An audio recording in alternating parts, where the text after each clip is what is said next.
Time now for the voice of the land on the Big Play Network with your hosts, Kevin Arnold and Always Positive Jay.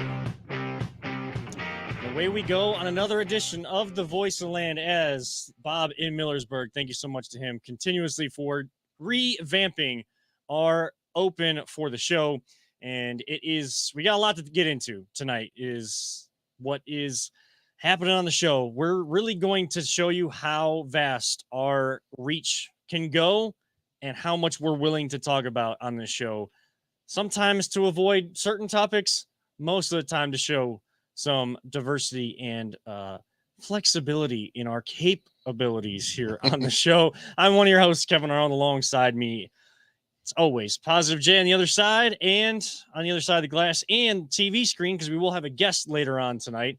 It is our producer extraordinaire, Audio, or Peter Tellup is his humanoid name, but we know him as Audio, our AI system. What Jarvis was to Iron Man, Audio is to the Voice of the Land. This is a Big Play Network production, also partnered with LPV Productions, and brought to you by Vector Technical. We talk about them all the time.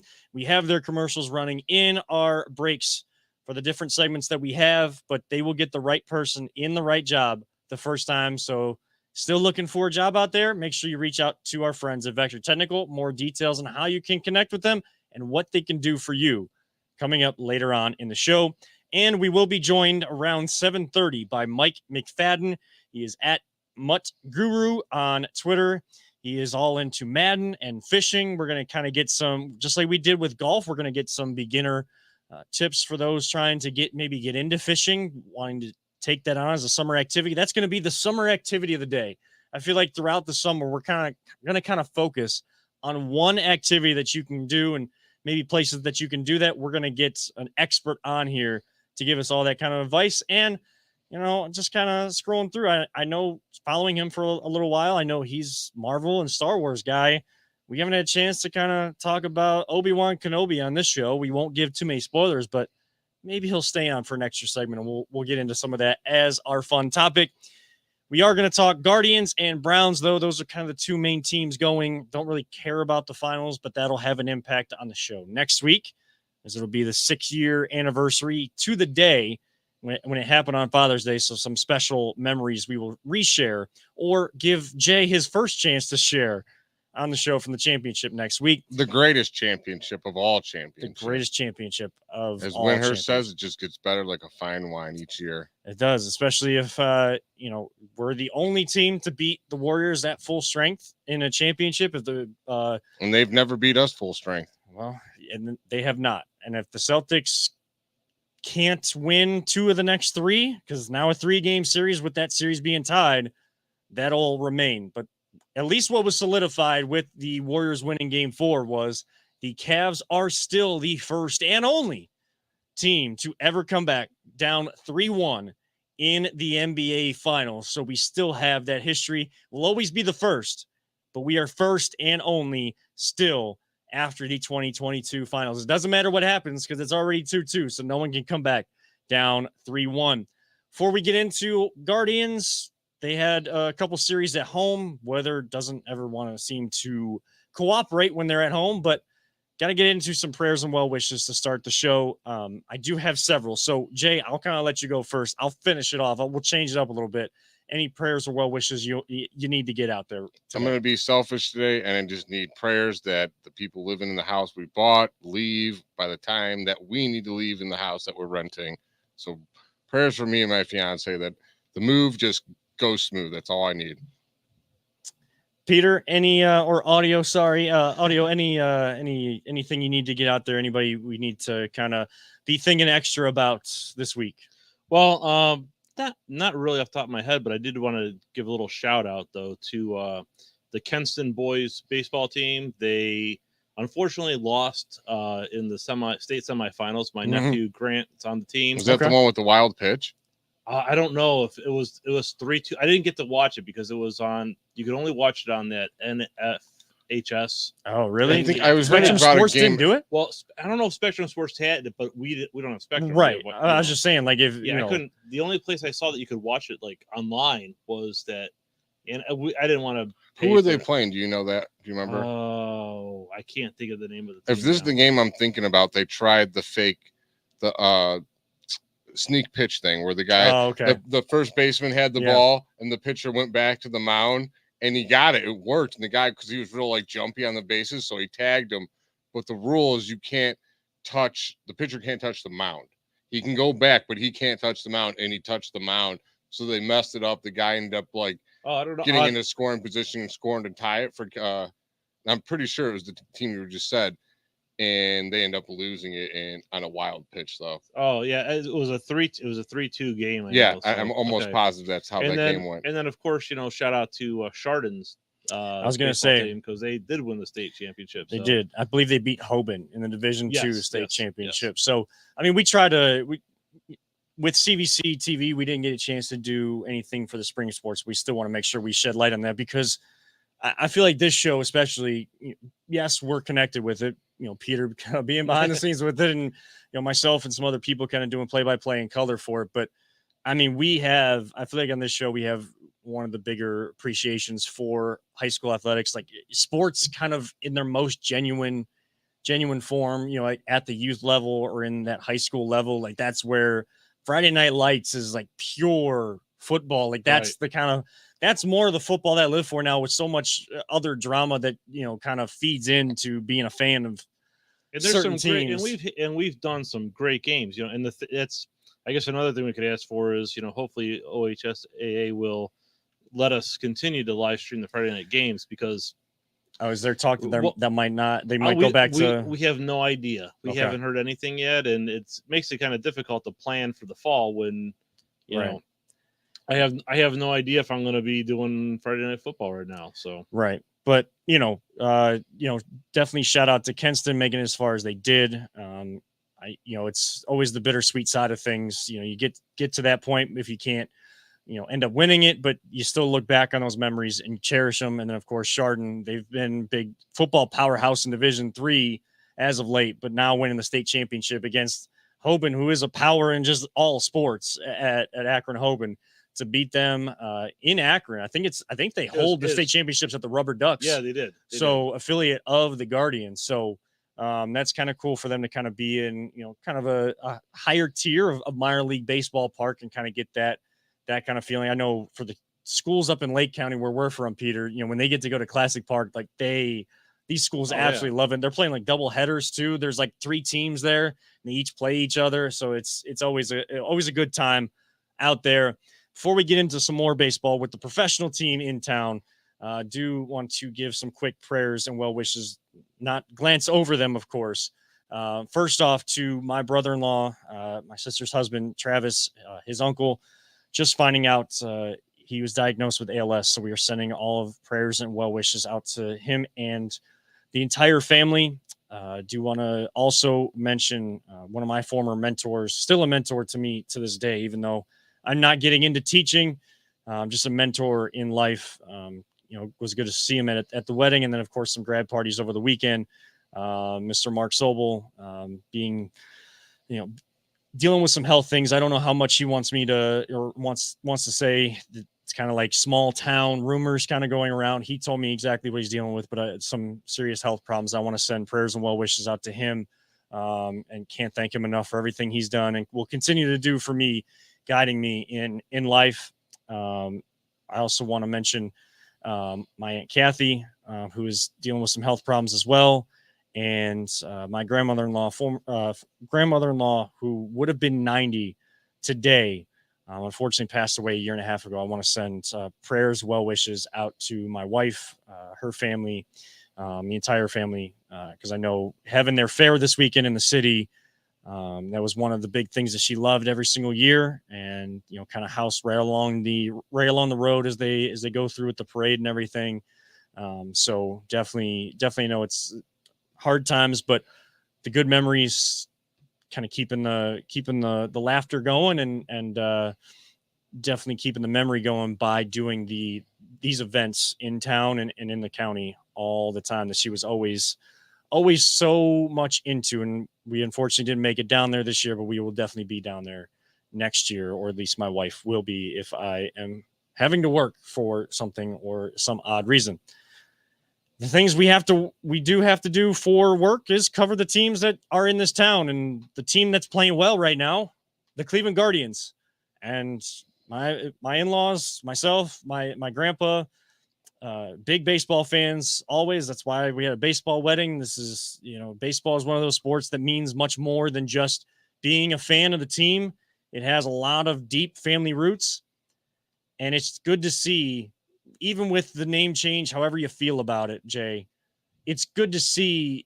And we kind of had this feeling that this team is going to be in it. There's going to be ebbs and flows, but with such a young team, they don't know what they don't know. And they're just going out there and playing baseball and playing a kid's game and enjoying every second. Well, I disagree. Actually, at the beginning of the year, I told you, I thought this team was going to be in last place. They shocked me like unbelievably. It helps that the Central is so bad. It does, but you still got to win games, and they're still professional teams. There's still professional pitchers out there, but yeah, this team has totally exceeded my expectations, as I was talking about last week. And even better news, Minnesota lost, so now we're only 3 games out of first place. And they were coming into today, they were half a game out of a wild card spot. Mm-hmm.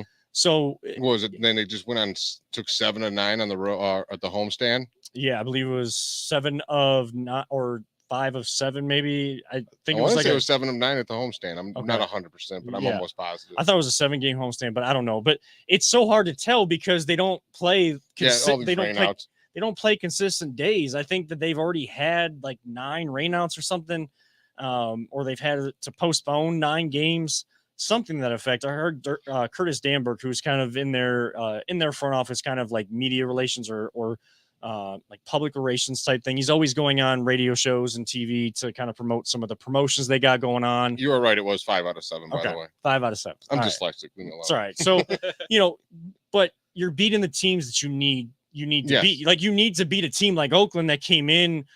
I think they lost maybe 8 in a row before Oakland won on Saturday. They were on a 10-game losing streak. They're 20 games below 500. And they normally give us fits for some reason. So I'm glad to see us take the series from them. And it helps that they got Elvis Andrus, who I think he's batting .392 at Progressive Field every time he comes. Every time he comes here, .375. We can go ahead and just start walking that guy. Yeah, he's played 83 games, so just over like a season worth of what you would have home game wise against the Guardians or Cleveland baseball in his history. And he's hitting Ted Williams type numbers against us. Like, why didn't we ever think maybe bringing this guy in? It didn't work when we did that with, I forget who that was last year that went on to Atlanta and helped them win the World Series. Oh, I know you're talking about. Not important though. Yeah, not important. It doesn't play here. So, it's whatever. I know my wife's back here telling me the name, but it doesn't look professional if I kind of like look over here. So, you know what is the name? Eddie Rosario. That's right. Eddie Rosario. Do we have 2 Rosarios then last year, right? Yes, we had Ahmed and Eddie. So, we thought maybe just remembering his history against us, he was another guy that hit well against us when he came to Cleveland, or just for the Minnesota Twins, he hit well against us. It didn't work out. But, there's always that one guy or that one team that teams seem to struggle with. I don't know why, but it just seems to be that way. It's probably because baseball is such a long season, but it happens in basketball. You don't really know or notice it in football because the Cavs, the Pistons were that team for us. There's just always that bottom dweller team that just, for some reason, they come in and they just give you hell, and they're like a gnat at a barbecue. You just can't get rid of them. You're like, get out of here. Just go away. You're annoying me. Well, I felt like Kansas City for a long time was that for the Indians, because it's like, they'd be in the basement, and it's like they come in here and they sweep us, and it's like, it's like, come on, you gotta win those games. Their first baseman, I'm drawing a blank. They let him go after a while. He used to just tear us apart all the time. Oh yeah, who is it?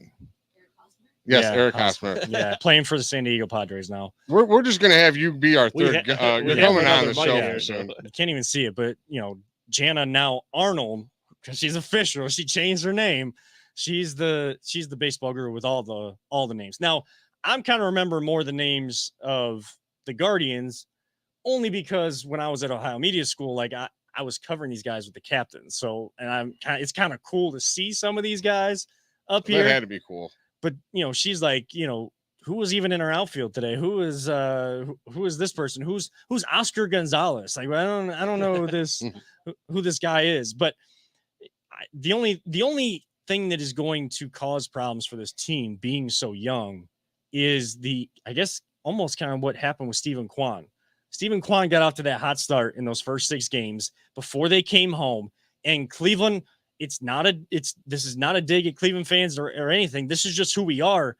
We felt like fans fell in love with him right away. And then he's going on radio shows and doing interviews, and like all these broadcasters are like trying to hype him up. And he's like, I just want to go out there and do my job. Like, he has that mentality. I don't think any of that is what got him. I think the pitchers just kind of figuring it out after a while. But it's like, like there's all this kind of hype, and then, fans are quick to tail off of players like that because he's actually, for like his first season, he's still doing really good. Doing well. Oscar Gonzalez came up here, and he's the first Cleveland player in history, I think in their history, to have 25 hits.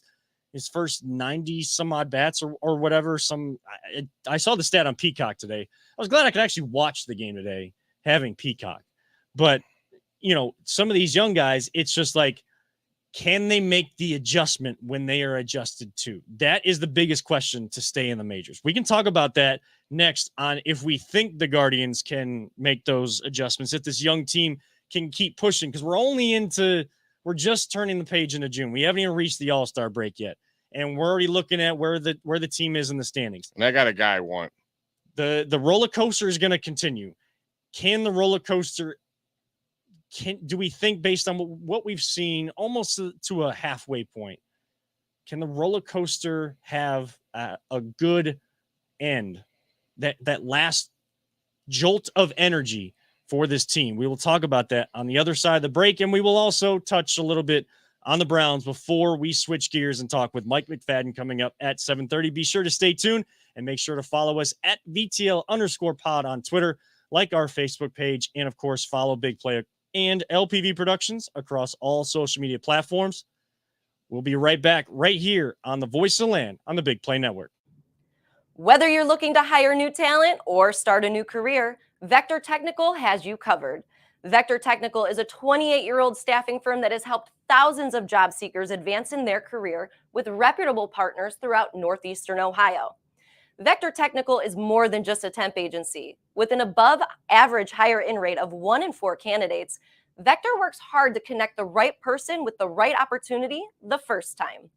Vector Technical hires for skilled manufacturing and light industrial work and is sure to have a career that you've been looking for. To learn more, visit our website at www.vectortechnicalinc.com. Welcome back to the Voice of the Land. Welcome everyone that is tuning in, whether live or on replay through the different social media sites, and of course YouTube, like we are on right now, or if you're listening on the audio version on all your favorite podcast platforms. Make sure you subscribe to us on that platform. Leave us a review, especially on Apple, because I know you can do it a lot easier on there. But Apple, Spotify, Google, any of the major podcast platforms, if you search Voice of the Land and you don't see us, let us know.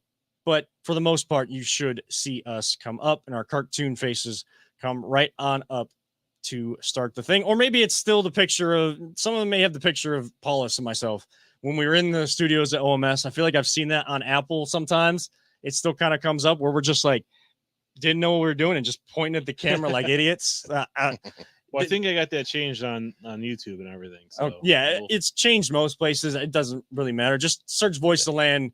If you see my face, at least, you know you're in the right place.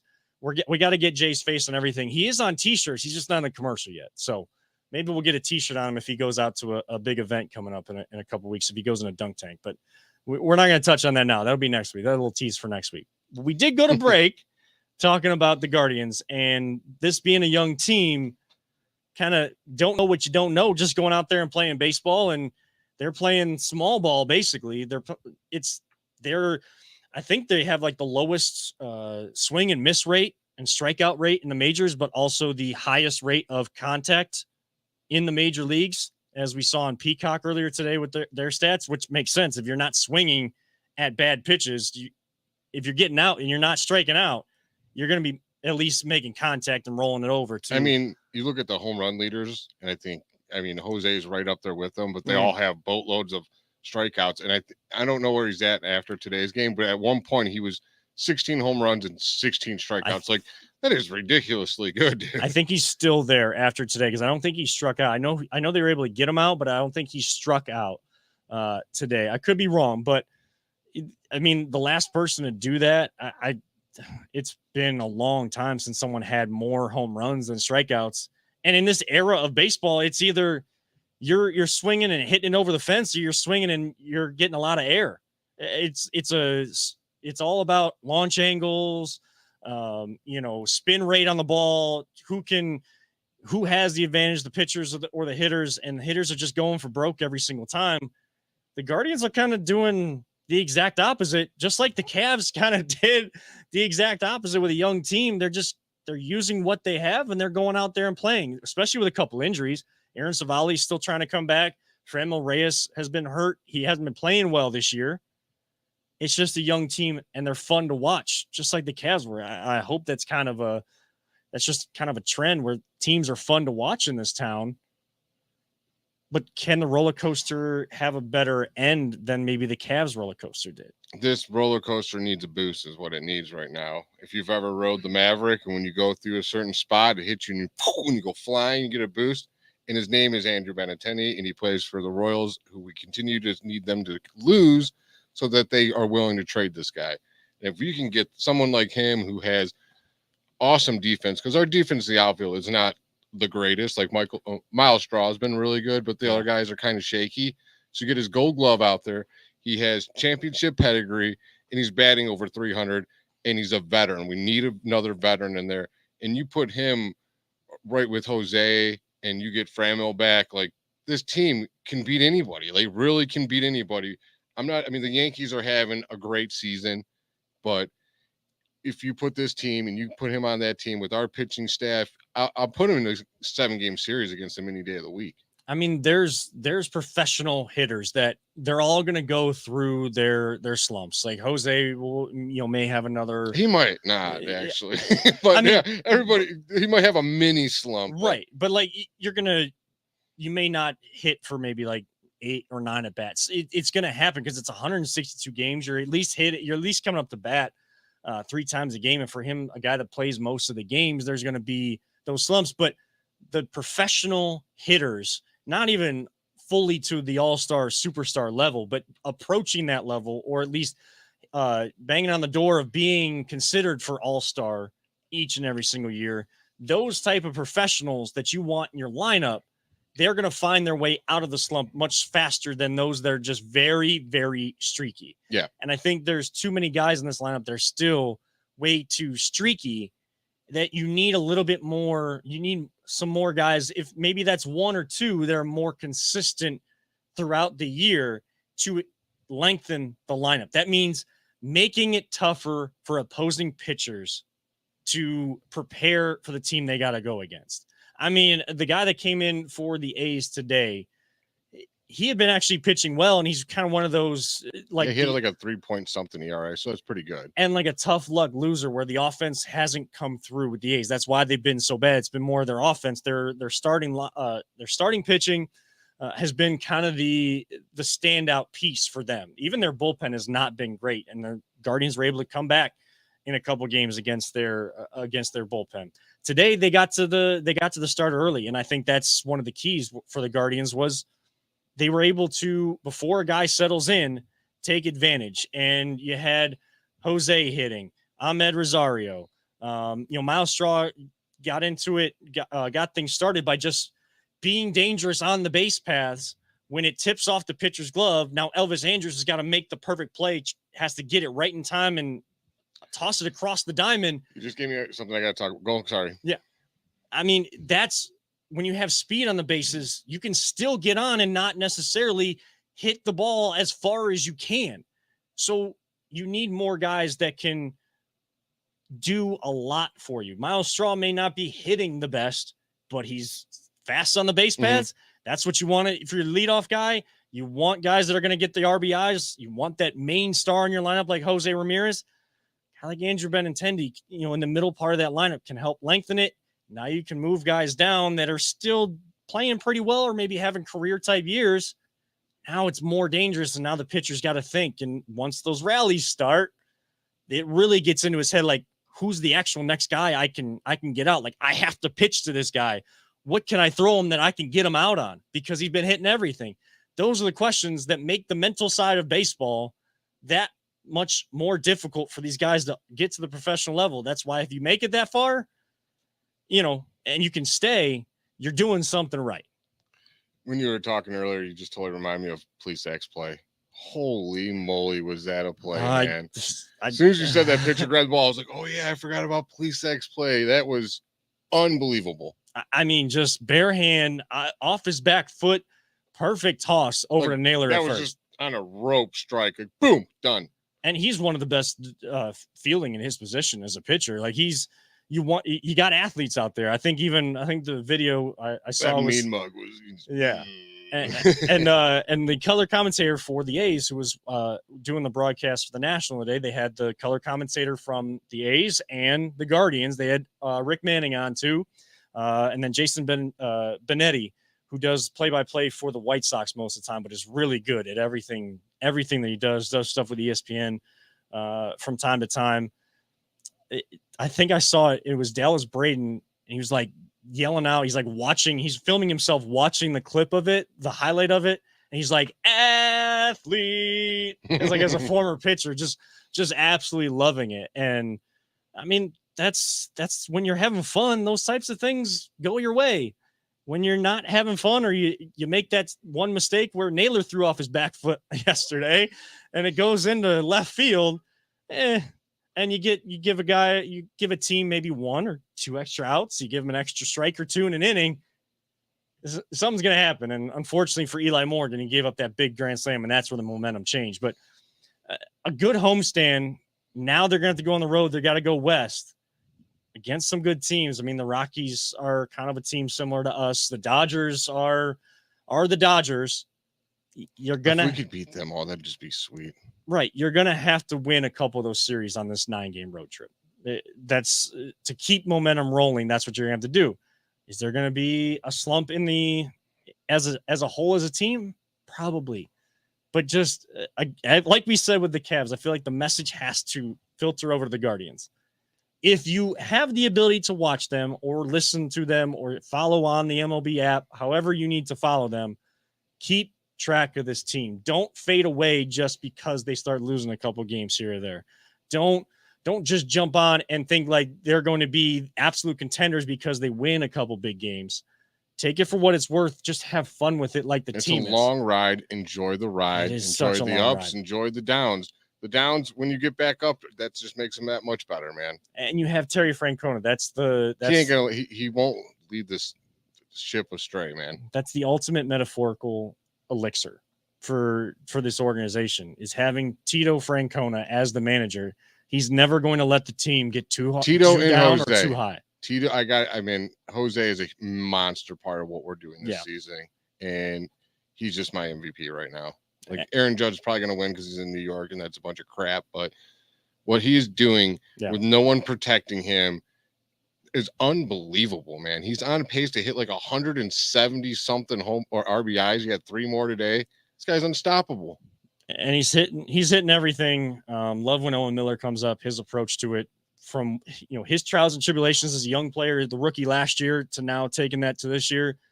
I mean, if you can compete this year with young guys and bring everybody back next year and allow some of these young guys to get experience this year, and they take that turn like Owen Miller did, I mean, now you can start to see maybe what this front office was looking at when they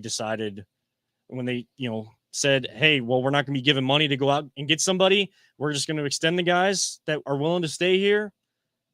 Look at this young group can actually be something special. We develop our players well, and let's see where we can go. But if they can compete this year, I think that'd be big for this young squad. We didn't even touch on. No, we didn't. And that's not intentional. That's really not, because it is part of our job. And I've kind of been getting frustrated that, people are saying that, oh God, I don't want to keep talking about the situation on the field. No, it's not easy. But in this position, these difficult conversations have to be had because we have a platform to have them and help people have conversations with each other about what's going on. And now to have more women filing suits, whether the Browns or NFL's investigation, whoever didn't know that more was going to come. The other reports coming out of the New York Post, again, whether you would believe them or not, you think that their journalism is biased, unbiased, whatever. There's something not right here with the quarterback they decided to go after. Is he a better NFL player than the quarterback that you were moving on from? Yes. But was this the right move to go for broke to go get him? No. I don't think so. It was not. Like I said, dude, we have the most stacked team we've ever had in our lifetime. Probably this team's ever had, be honest with you. And then we get an awesome receiver in Amari Cooper. We got to enjoy that for about 37 seconds, I think. And we get a top 5 quarterback, and that's what's ruined it all. Like, that tells you everything you need to know. Like, you got a top 5 quarterback, and it ruined how you feel about this team and how you're going into this season. And there's, like, normally as a Browns fan, the off season is our most fun time because that's before we start losing again, like we normally do. And it's weird that this is worse than 0-16 and all around 1-31. This is worse than 1-31. And that sucked. That sucked bad. But if I can't even enjoy what the offseason normally is as a Browns fan, it's like, was it worth it? It's personal opinion on everybody. And like we say, we'll respect everybody's opinion on that. Yeah. So, and like, I'm not here to tell people they're saying that it's difficult conversation. They don't want to have it, and they don't. I don't want to tell them that they need to. We're not here to tell people how to feel. I think that's what everybody has forgotten since the start of this. Remember, everyone was saying what we were saying.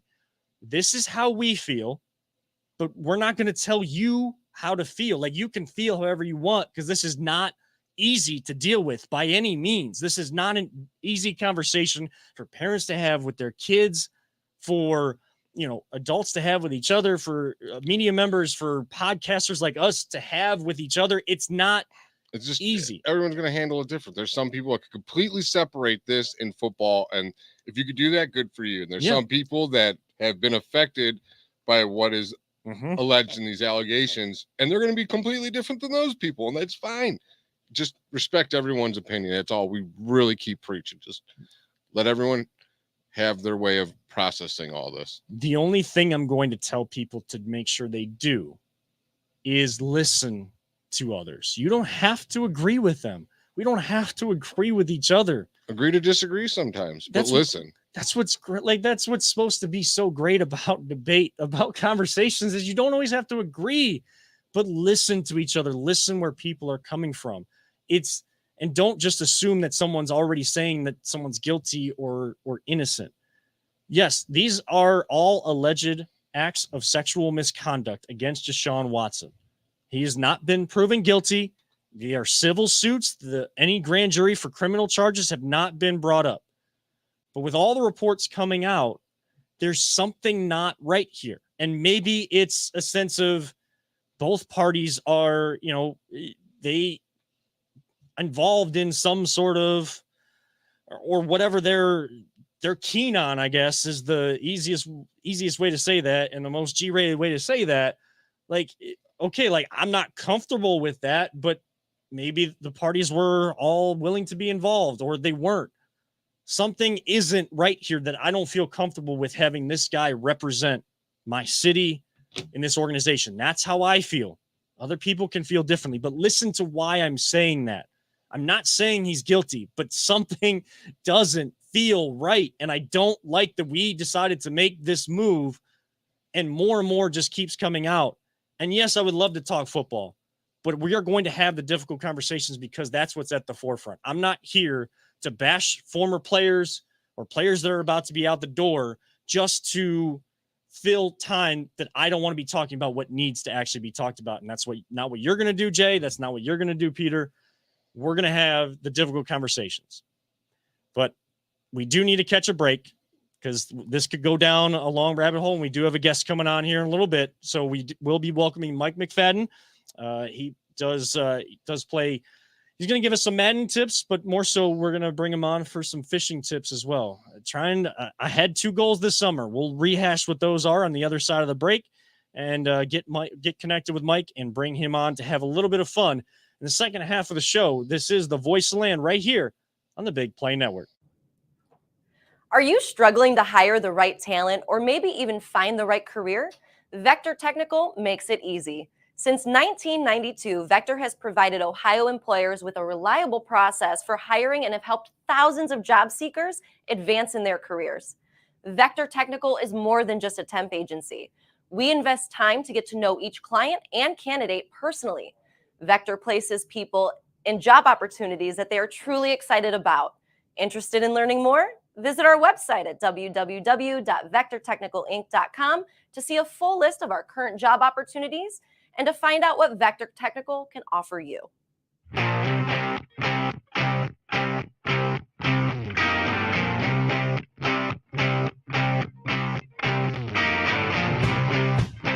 Get your gear at voiceoftheland.com/shop. Welcome back to the Voice of the Land right here on the Big Play Network, and it is time to welcome our guest of the evening. Mike McFadden is joining us at Mutt Guru on Twitter. Also, you can find his fishing channel on YouTube. Let's Go Fishing on YouTube. Make sure you subscribe to that, just like Voice of the Land podcast, while you're over there and watching our show. Once you're done, head on over to Let's Go Fishing. Mike, thank you so much. A Cleveland fan yourself, thank you so much for taking some time out to join us here tonight. Yeah, man. Thank you guys for having me so much. I appreciate the invite, and born and raised Canton, Ohio boy here, so you guys know where my loyalties lie. Absolutely. We can see it behind you. That is one heck of a man cave. I'm sure that there's much more around you too that we can't see, right? A lot of stories back here. A lot of stories. I want one of those floating helmets so Yeah. bad. I always see it on the other guy, Big Play Dave's show all the time. I'm like, man, I really need one, but I'm pretty sure my cats would just maul that thing every day. Yeah, I have to keep mine away from it. Big shout out to Dave at Big Play and the Hover Helmet guys for that thing, man. It is one of the prized possessions of the office. No, you got clothes on the Big Play Network, you said, or on their webpage, correct? Yeah, it is. So if you head over to the Big Play store, I got the Let's Go Fishing stuff right there. Cool. Yeah, for sure. And I do see a lot of pops behind you. I've kind of become somewhat of a collector of pops. Do you collect a lot of those, or is there something back there that we see that you tend to collect more than the others? Yeah, so it's light. It's a light collection. I'm less like some of these guys that have walls and walls and walls. So I've been able to whittle the collection down to just, fine tune it basically, just like a half dozen of my favorites basically. But I'm just a big kid, guys. So I got see a the lot of toys that I Stormtroopers can't helmet let in the go of, background. I'm like, dude, just want to go over Mike's house and play. Dude, I got the full Vader helmet back here, and Awesome. I live stream on Twitch. And if they build up enough channel points, I'm forced to wear the Vader helmet while I game. Awesome. So that's the thing. Is that hard to game in? Like when you have to put that on, like how is it designed? And like how easy is it to kind of see through and get what you need to done for the stream? Not good. It's not. It's a 3-piece outfit, and it's impossible, and that's part of the fun for sure. Yeah, at the end of the show, we're definitely gonna have to talk some Star Wars with you and have some fun with you on that subject for sure. But we are Awesome, here. dude. Kevin has never gone fishing in his life. When he told me that, I was like, all right, I gotta reach out to my dude Mike, and he's gonna fix him up real good here. So let's reset first before we get some advice from one of the experts out here. Is we've kind of been talking about summer things that we want to do, and I mentioned it either in a break or on the show that the 2 goals I have this summer are to hit an actual golf ball on an actual golf course, so start to learn to play the game of golf because I've always wanted to take that up, and to actually cast a reel and go fishing this summer, like actually get out on a boat and go fishing, because my family never did anything like that, didn't really have the means to do that. My wife and her family have done that in the past, so I do have better connections now to do that. But I got to ask you, Mike, as a beginner or someone that's never really done that, gone fishing, like what's the beauty of it, and what's the thing to look for as you get started? Yeah, I mean, for sure. I think you hit on the first major step in what you just talked about, and that's just getting out and doing it. I mean, it's very simple. It takes a lot to just break through some of those beginner fears. Where do I go? What do I do? And so you have to set some of those aside and Nike, just do it sometimes, and I think if you're really deciding to get into it as a hobby and a sport, there's a certain commitment there, right? There's some things that you can do that are kind of some easy steps along the way that when you're first getting into it. Find your local bait shops, visit your local bait shops. I think listening is a big thing. Listening to the people that do know what they're doing, and what it is like, I can't tell you exactly what to do at your spots up there. So you got to find that local knowledge, and that's anywhere you go, right? You have to kind of, there's certain poles for certain kind of fishing. Like if you want to go bass fishing, you're going to get a smaller pole than if you're going to go walleye fishing, correct? I mean, you can spend as little or as much as you want to on a fishing pole. Oh, I got a buddy that's those things. Yeah, he goes off the rails with his spending on poles, probably like you do, but oh, I have walls and walls. My wife really gets down on me. I have fishing rods hanging from the ceiling over the windows, rod racks full of them, and it's like you said, there's a different tool for every job, basically. And that's one of the things I talk about commitment.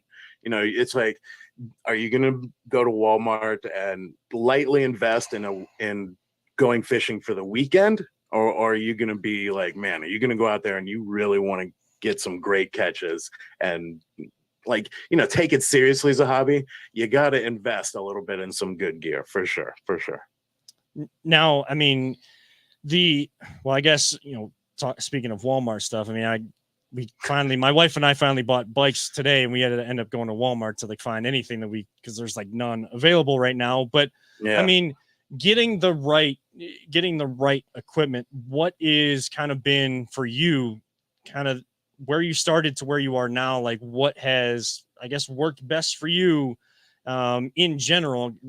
Like Jay said, there are different poles for different fishing that you might go do, but what's kind of been that go-to element for you when you go out and you need to get some new gear or replenish your gear?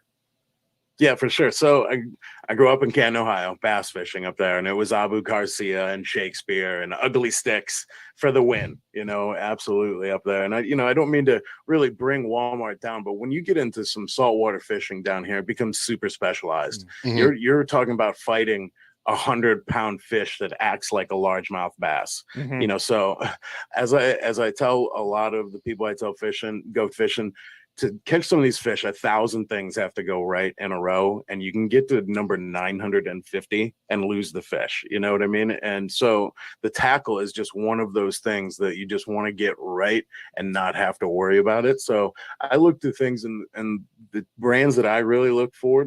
There's no sponsorship here, by the way. I wish there was. I wish they would pay me to say this stuff. But Penn, Shimano.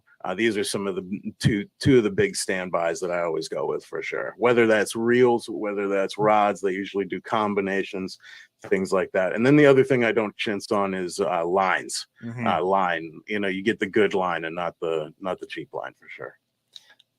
Now, test pound for line and stuff, you're using obviously a much stronger than we're going to use for anything pretty much in Lake Erie. And what do you think? What's the difference between that? If you're explaining that to Kevin and everybody listening that doesn't understand, what would you want? Let's say, if you're going bass fishing compared to you're going tarpon. For sure, and it's kind of almost the opposite of the way you would think it would be. I know a lot of bass fishermen that use very, very heavy braid line, what's called braid line. So to break it down really quick for the people that don't know what we're talking about, there's 2 different kinds or 3 different kinds of line that are prevalent, and that's monofilament, which is your regular clear line that you see up in most fishing. Then there's braid, which is kind of like a finely braided woven line that's super, super strong, that's come on really as of late and is super popular. And then fluorocarbon, which is kind of an upgraded monofilament that's invisible in the water that we use down here in saltwater fishing a lot. But you'd think okay, so these bass and things, we'd use light line. These guys are using super, super heavy braided line because they're dealing with structure. whether it's downed limbs, whether it's they're throwing into heavily weeded areas and trying to pull these fish out. I actually down here in saltwater fishing really like going with light tackle for the sport of it, right? So I'm using 20-pound test to try and catch these 100-pound tarpon. Of course, I have a leader that's, like a 50 to 80-pound leader. When I say leader, it's a stretch of line attached to the line on my reel to give me some shock absorption and whatnot. So it's kind of the opposite of what you think, right? I use some pretty light stuff down here when you would kind of compare, but when we go for the big bottom fishing or the like shark fishing or things like that, we definitely load up for sure. 100-pound braid, 100-pound line, top to bottom. How big are the big hooks for a shark? Sure. If you could show us on your camera, oh man, a 10-0 circle hook. I wish I had one. It's definitely as big as you can make a sea with your fingers for sure. What's the do you know the biggest fish, heaviest fish or biggest fish you've ever had the fortune of catching? Yeah, I mean, for sure. We talk about these tarpon, which are a prehistoric. A lot of people use minnows up north for bass. If you could think of a minnow that's 200 pounds, a prehistoric 200, that comes up out of the water and jumps out of the water and tries to throw then that's a tarpon. That's one of my favorite fish to fight right there. And like I said, everything has to be perfect. But I've tangled with some big sharks too, 300-400-pound sharks before, which are insane, absolutely insane. So my dream is to catch a huge shark. So that when people in Ohio are oh, look at this bass I caught, I'm like, yeah, I use that as bait to catch this mother. Look at this thing, it's bigger than me. It could eat you. Dude, you touched on something so much right there, and that's why I grew up bass fishing. And once I came down here and we started using bait the size of the biggest bass I had ever caught in Ohio, I was like, I just can't go back to bass fishing. I just can't do it. That's what, growing up, my dad has a boat, which I want to take Kevin out this year, finally fishing. And it's not going to lie. I catch a walleye, I'm like, whatever. Throw it out. Lived in Marathon, Florida, which is the fishing capital of the world, dude. And you just catch anything in there. It's incredible how many different kinds of fish you can catch in the ocean, let alone the size of them. Now, before we hit a break, Mike, I got to ask, were there spots up here that you like to frequent? And did you ever, I do have to ask based on my wife and her family, kind of where they're from down in southeastern part of Ohio, they go muskie fishing. Did you ever do any fishing for muskies and hear about the biggest muskie that I guess was ever caught? Man, I would love to go fishing for muskie. I have never done it before. I've caught chain pickerels, some pretty big ones, which are in the same family as muskie, but they're they look like barracudas, freshwater barracudas. They're as Which I've aggressive swam as with freshwater before. barracudas. Barracuda? Yeah, they're awesome, and then they stare at you, and they just they look like they're smiling, except for they have teeth that show, and you're like, yeah, please don't bite me. Yeah, exactly. So I haven't done any muskie fishing, but I want to very much. I think a lot of the same techniques actually carry over for some of the fish that I fish for down here. I see it on some of the. And then my other recommendation, by the way, for new fishermen is YouTube. Yes, they have everything that you could ever want on there, and just check out your localized guys making content. I'd say learning how to tie the proper knots for your stuff on YouTube is a big thing. Dude, you're killing it, man. I'm telling you, that is right up there. That is top 3 things that you have to know are quality knots. I know knots with names. So you have to know knots with names, not just that granny knot that you just kind of throw together. I used to do tree removal, so I used to know all these knots and stuff. And then when my friend was fishing, he showed me all these knots. I don't remember a single one of them. Not a one. Not a single one. There was a time I probably knew 100 different knots, and I know none now. I dream about knots. I mean, I'm telling you, that's how intense it has to be for sure. You look at pretzels different, don't you?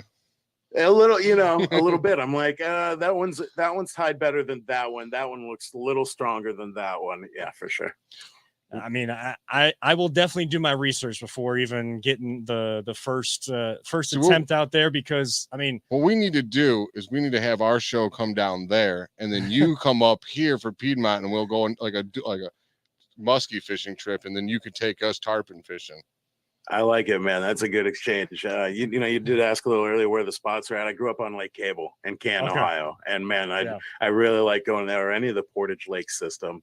And you know, I want you to not be too intimidated by everything I just said. Like the number one thing I said about fishing is like just going out and doing it and trying it.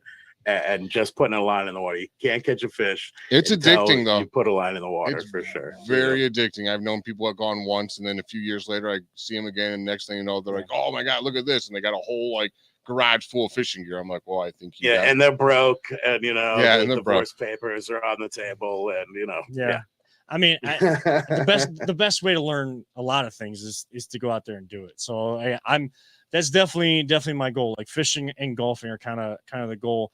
But make sure you guys do check out Let's Go Fishing on YouTube. Do you have a little bit of time to close out the show with us on the other side of the break, Mike, to talk a little? Yeah, absolutely, man. Yep, we'll talk a little Madden and maybe some Star Wars. Get some non-spoiler thoughts from Mike as a fellow Star Wars fan of Obi-Wan Kenobi and stuff like that to finish out the show. You are tuned in to The Voice of the Land right here on the Big Play Network. Are you looking for a career in manufacturing? Vector Technical has you covered. Vector Technical is a 28-year-old staffing firm that is partnered with some of the biggest and the best companies throughout Northeastern Ohio. The recruiters at Vector Technical will coach you through the entire job process and will help you land an opportunity that you are truly excited about. Vector does not add any additional fees and offers benefits as well as free online skills training through Penn Foster. To learn more, visit www.vectortechnicalinc.com and make sure to check out our job board to see a full list of our current opportunities and apply.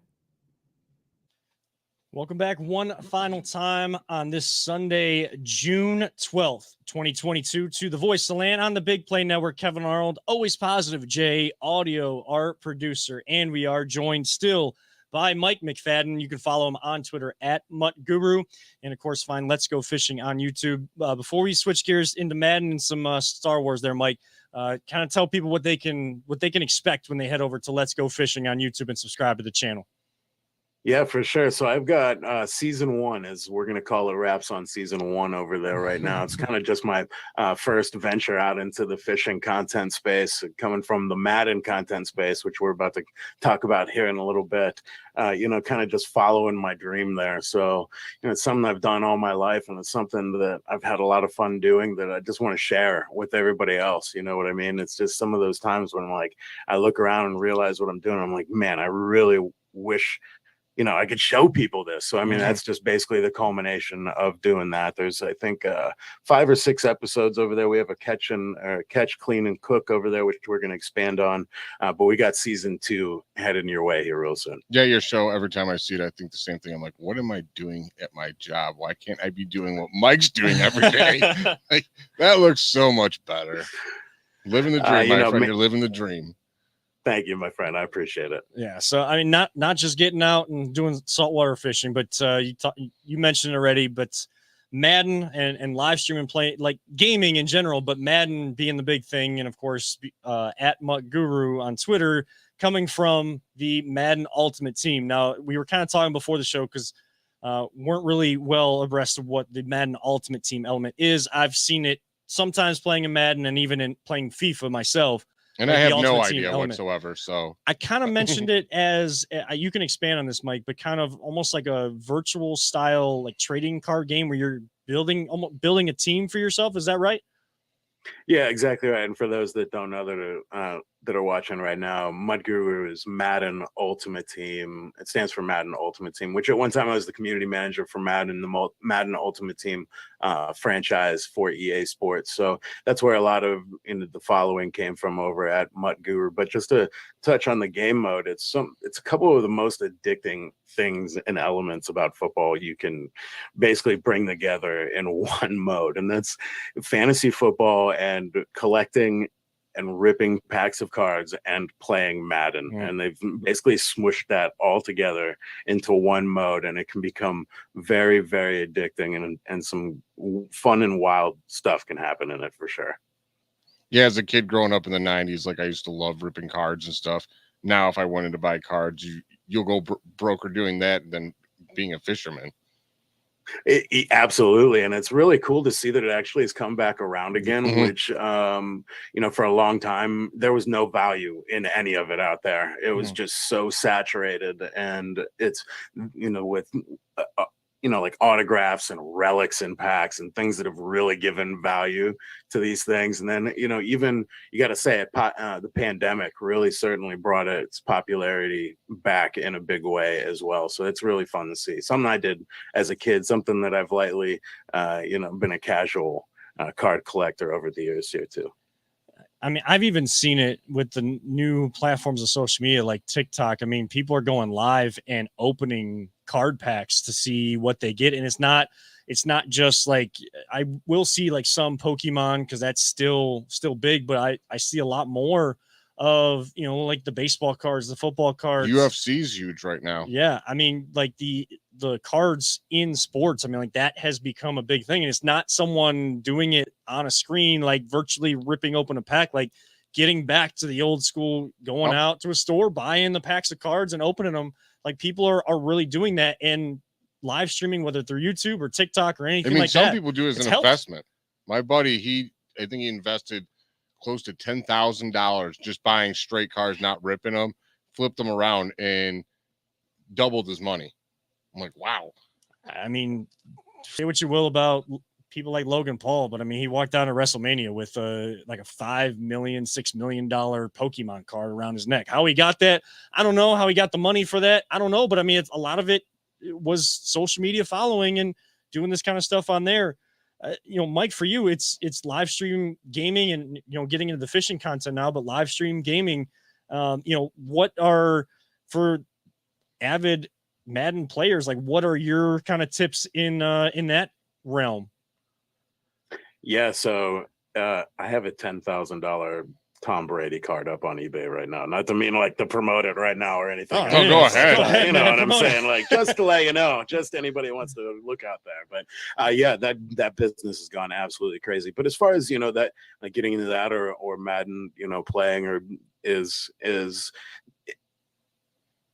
like do it, man. I mean, there's so many, like you see the MCS out there and these competitive players, and you see influencers up on the board, playing on the Dallas Cowboys scoreboard and things like that. And you're like, man, I can never do that. And it kind of turns some people off. But every year gets better and better. The game looks really great out there. There's what I say is that there's the onboarding is better and better every year. So the training tools within the game itself are teaching you what zone defense is, right? What I form means and things like that. So, it's better to pick up and play than ever. You know what I mean? There's the old school games where you're just picking it up and it's playbooks. They throw you into the playbooks and you're like, oh my God, what does any of this mean? And you basically roll out of the game pretty soon, so now there are ways that you can get in there and they break it all down and coach you into playing the game. So it's not so intimidating in itself as well. How awesome is Nick Chubb in Madden? Oh man, the perfect back. You know what I mean? I mean, I'm with Ultimate Team, you can play as legends. So I've played as guys like Walter Payton or Jim Brown, which I have my own opinions on those guys as well, Bo Jackson and whatnot. Oh, but that's as far my guy, as just Bo that. Jackson. Oh man, they're so much fun, right? And that's why I like Ultimate Team. It brings those things like out. You can play with those players on the Browns team, right? Like you can be throwing, you can have Randy Moss on your Browns team. Well, yeah, like last time I played, I think Sean Alexander was on the cover of Madden, and when we were kids, I remember at one point we'd trade for all these players for the Browns because our team was terrible. And I think I had Bruce Smith on one defensive end and Reggie White as the other defensive end. Like, yeah, it's so just much fun, man. Yeah, so Nick Chubb fits through all of those holes in the line, will truck them down, can make the juke, can make the spin. Like he's got all of it. His hands are pretty decent too. His catch rating, I think, is in the lower 80s. You know what I mean? Which is totally valid for Nick Chubb. The guy's got some impressive hands as well, which I don't think people give him credit for. You go back and look at a couple of those circus catches over the past few years, and they look like video game catches. So Nick Chubb, I think, is one of the most complete backs in Madden Ultimate Team. Everybody is about Derrick Henry right now, but trying to squeeze him through the offense and defensive line is kind of a chore, whereas Nick Chubb can get in there and move in space a little bit. And I mean, I mean, I've seen a lot of people kind of, it's even become electronic sports, video games, like that has become like a whole realm, and there's professional leagues for that. Did I see, Mike, that you have done play-by-play for some video game tournaments before? Maybe even like Madden tournaments before? Yeah, actually, that was one of the things after leaving EA Sports I had taken on for a little while and done some play-by-play for Fandom. I'm not sure if you heard of Fandom before. And then the Dallas Cowboys Madden Championship Series, I was able to call a game with Brad Sham and a couple other really great Dallas Cowboy legends, and it was a really, really cool experience. Something I might do again in the future, but kind of following that fishing dream right now, you know? Yeah. Now, when you're calling a game, like, how much similar do you think that is to calling a regular game?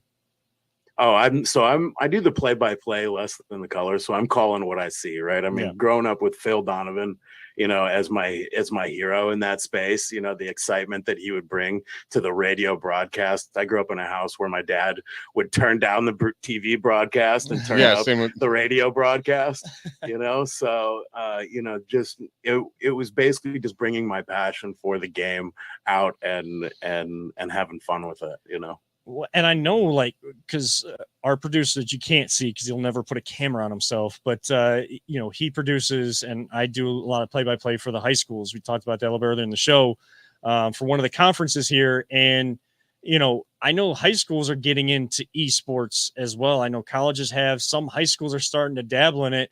I mean, if we were to do a live stream of that, unlike an actual high school football game or soccer game or baseball game, whatever. What do you think might be the key to really bringing all of that to life for people that haven't seen it before, if we got a chance to do something like that?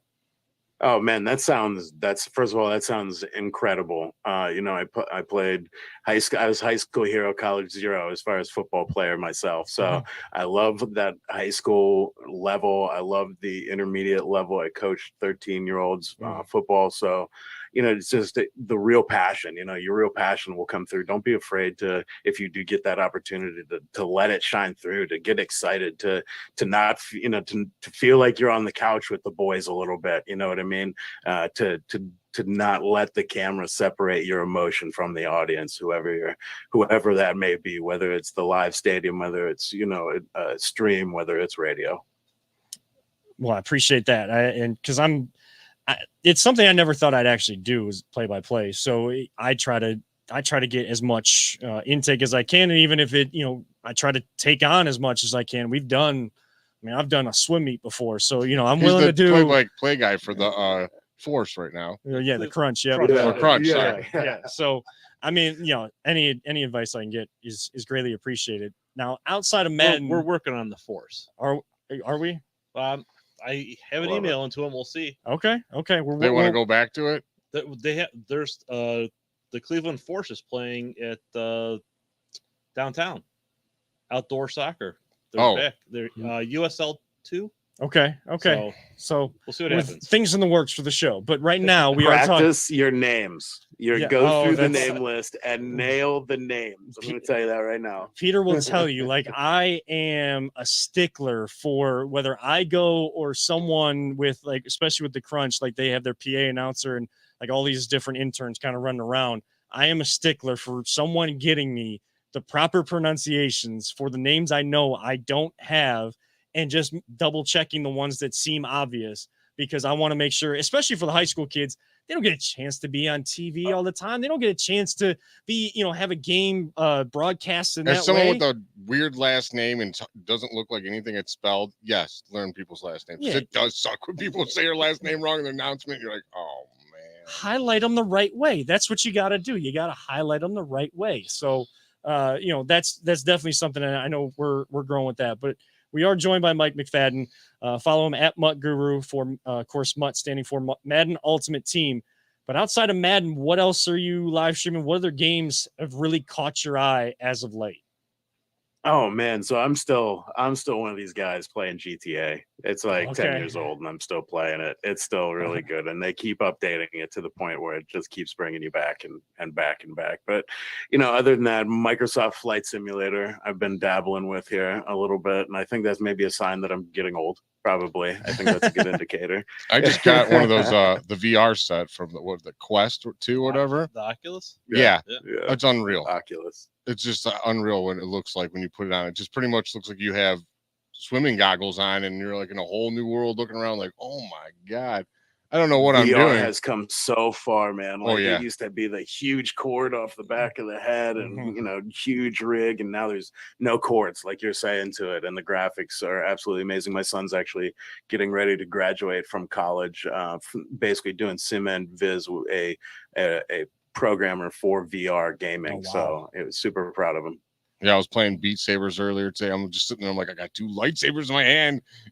It just feels like I got 2 lightsabers in my hand, and I'm just beating away with this thing. It's like lightsabers meets Guitar Hero, pretty much. I mean, speaking of lightsabers, though, it's a good transition into great transition. Yeah. So we see all the Star Wars stuff behind you. I mean, following you, see the tweets and stuff.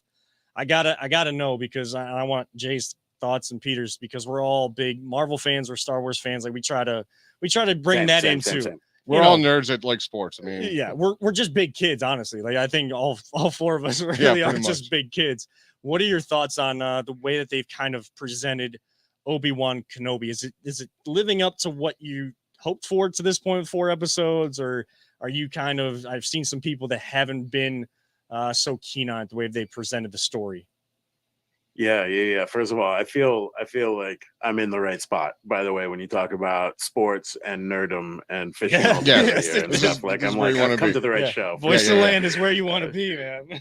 Yeah. So, I'm a huge fan of Star Wars. Some of my very first memories, and I've talked about this on Twitter before, was in my dad's Volkswagen pop-up top camper watching Empire Strikes Back at a drive-in in Ohio. That's like one of my very first memories. How my dad broke the news of my little sister coming. He brought home the AT-AT toy for me. Like I had it waiting for me. You know what I mean? He's like, you're having a little sister. Here, please don't be mad. Here's an AT-AT. So I am definitely the Star Wars fan. I'm an original trilogy guy, then prequels, then sequels, kind of far off here, and I'm kind of at a disadvantage because I'm coming in not knowing where your guys' fandom stands on this whole thing, because it can get pretty ugly as far as where people stand on this stuff. Yeah, if your opinion's different, whatever. It is what it is. We don't get all upset and mad about people. The new stuff. See, like I grew up like I didn't see those movies as a kid. Like none of my family members liked them, and then my roommate loved them. He's like, dude, you got to watch these, and he made me watch episode 1 first, and so I started that way. So like a lot of people, they can't stand those movies. Like the original trilogy, people like really normally don't like them, but the kids that grew up that era in the 90s love them. See, I like them. 100%. I mean, outside of, I think no one likes Jar Jar Binks, so they got rid of him. But and then I love all the new ones. Like to me, they're just Star Wars movies. I take them for what they are. Like my personal favorite one's Rogue One. Not Rogue One's a great flick. Oh my God, amazing. Yeah. Absolutely. And the new ones had me at The Force Awakens. It piqued my interest. I was kind of on board. I'm like, oh man, I'm here. I like this stuff. And then it just started getting really weird for me, like going weird. Yeah. Like it was definitely a ride. Okay. I'm not going to say it's not entertaining. It wasn't visually beautiful and stunning and great fun, but it kind of fell apart story-wise, as far as cohesion-wise, as far as they didn't have a story arc for the 3 movies. Like when they made the first movie, they didn't know what the 3rd movie was going to be. You know what I mean? Kind of thing. So and that's what I like about Marvel, at least phase 1. Everything was so cohesive, man. I mean, they were all connected. They knew what they were doing. When they put out the whole phase plan, they knew where the connections were going to lie and what order it was going to be. And that's why I'm a big fan of that. So, Kenobi and the new series, I'm going to tell you, I'm definitely loving the visuals, the Mandalorian type visuals, the way they're doing the sets. It's great to see Ewan McGregor back as Obi-Wan Kenobi, which I didn't think we would see. He kind of had a little thing against Star Wars fans after the prequels because he got a hard time. Yeah. He said some things out there, against Star Wars fans. I didn't think he was going to be back. So to see him back, that's first of all awesome. So I think he does a great job as Obi-Wan.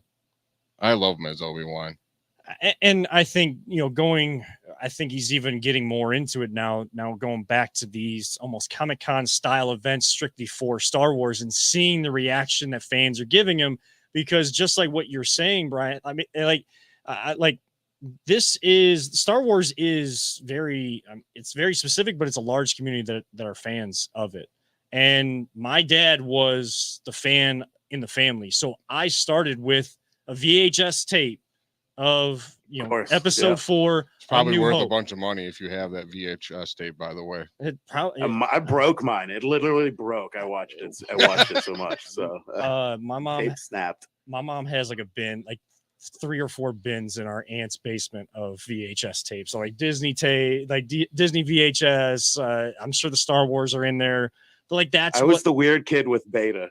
Okay. Don't judge me. I'm not judging. No, I mean, like my parents like still had that stuff still like growing up. Like, I mean, I grew up in like a, kind of like an older family. Like I was the youngest one in a family that was kind of much older. So kind of grew up quick too and learned a lot of that stuff. I'm not one of these kids on social media or even millennials on social media being asked like, what is this? And they don't even know what a VHS tape is, or, what's cassette tape. Phone? What's a rotary phone? Those types of things. Like, I got the history before what I had, and now learning the new technology too. But like I started with 4, 5, and 6, then went back to the prequels. And I think people that did not like the prequels have started liking them more because of the disconnect in the sequels of 7, 8, and 9.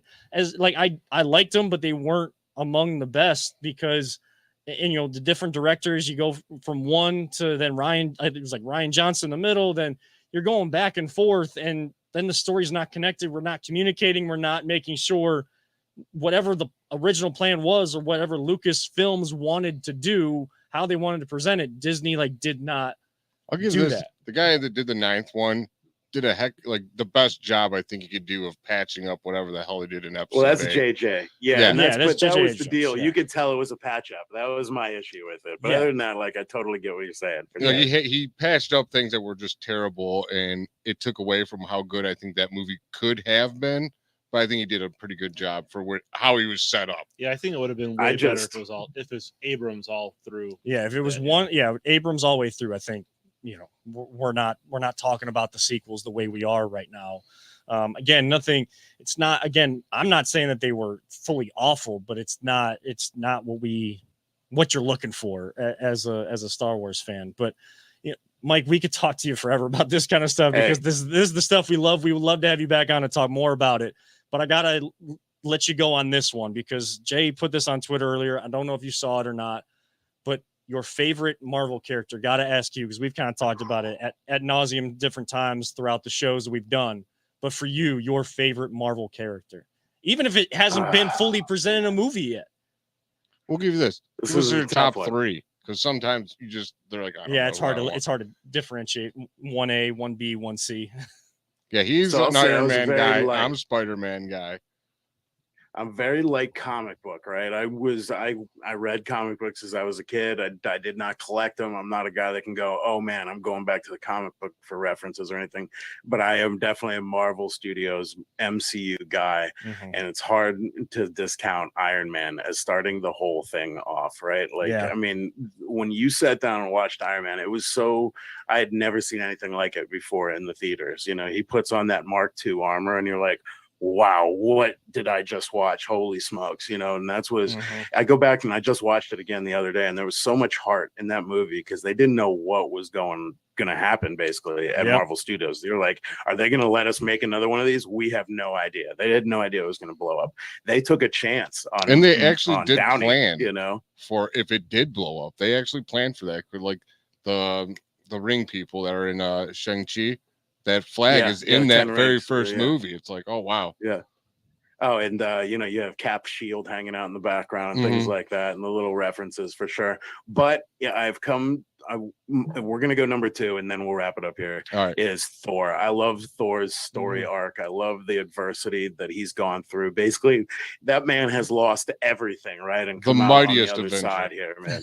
yeah, the strongest Avenger. And sorry, no, that's wrong. I said strongest Avenger. He says it louder, like it's gonna work. It's so funny. Ragnarok might be it's a top 3 movie for me of all the Marvel. I love that movie. It really is, and it makes up for 1 and 2. Yes. It kind of wipes them away. 1 was okay, 2 was terrible. Yeah, exactly. But I was Bro Thor for Halloween one year, so I'm kind of a little biased. I'll send you guys the photos of that one. But I was downtown Orlando as Bro Thor. Halloween Is that the night. one from the cartoon series they had out? Party No, Thor, it was more or less? from from Endgame or whatever. When he's game, what did they say? He looks like melted ice cream. All right, yeah. Like right. So I was downtown Orlando as Bro Thor, not That's paying awesome. for a beer all night long. It was pretty That's awesome. amazing, actually. I love it. I've always wanted, like, I'll never have the money for it, but I've always wanted, like, to have for Halloween, like a really good Iron Man costume. Cause nowadays My God, yeah. it's just like the singlet, like that stretchy material thing that you put on. Like that doesn't give you the feeling of being Iron Man. Like I want something I want like a costume that ends up giving me the feeling of that. Even if it's a helmet at some point, but we're starting to plan for a family first. So money's got to go there first, and then maybe get back to the building the man cave like Mike's here. I swear you could offer me $1 billion or a real Iron Man suit. I would take that real Iron Man suit all day, dude. I wouldn't even do anything. I'd just be flying around all day. Like, where's Jay? In the sky somewhere. Who knows? Well, Mike, like I said, we could go on forever and ever, especially with this stuff with Marvel and Star Wars, and would love to have you back on at some point and kind of maybe share experiences like first fishing experiences, especially if I get a chance to get out there this summer. But thank you so much for taking time out to join us tonight and be on the show. Yeah, for sure, guys. If you're ever in South Florida, invite is always on the table. Just give me a little bit of notice and we'll get you guys on the water for sure. Oh, absolutely. You know that notice will be coming. Once I get the itch, it sounds like it'll be hard to stop. So awesome. Notice will be coming soon. So Mike McFadden, thank you so much. Mike McFadden joining us on the show tonight. Can't thank him enough for coming on. You can follow him at Mutt Guru, MUT Guru on Twitter, and make sure you subscribe to the YouTube channel. Just getting into season 2 with all your needs for fishing with Let's Go Fishing on YouTube. That's going to wrap it up for us though, guys. It's been a long show. It's been a fun show. Yep. For Mike McFadden, always positive Jay, audio, our producer extraordinaire, I am Kevin Arnold, reminding all of you sports fans, anyone out there, don't let anyone ever tell you it's just a game.